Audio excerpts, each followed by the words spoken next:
Welcome.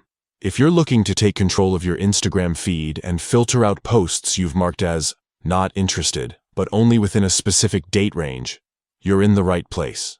Today, I'll show you the updated steps to filter not interested posts on Instagram by a custom date range so you can manage your activity with precision and keep your feed exactly how you want it. Let's get started. First, open the Instagram app on your device. Make sure you're logged in to the account you want to manage. Next, head over to your profile by tapping your profile picture at the bottom right corner of the screen. Once you're on your profile page, look for the menu icon, the three horizontal lines at the top right corner. Give that a tap to open up the main menu. From here, tap on Your Activity. This section is where Instagram keeps track of everything you do on the app, from your likes and comments to your search history and more. Scroll down and tap on Not Interested. This is where you'll find all the posts you've previously marked as not relevant or not interesting to you.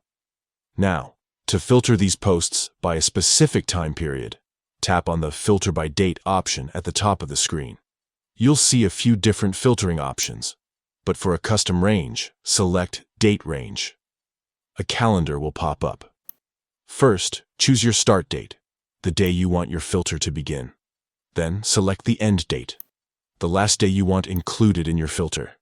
Take a moment to make sure the dates are correct. Once you've picked your range, tap Apply. Instagram will instantly show you only the posts you marked as not interested within that specific date range, and that's it. You've now filtered your not interested posts by a custom date range. This simple process helps you review, manage, or even undo any accidental taps from a particular period, giving you more control over your Instagram experience.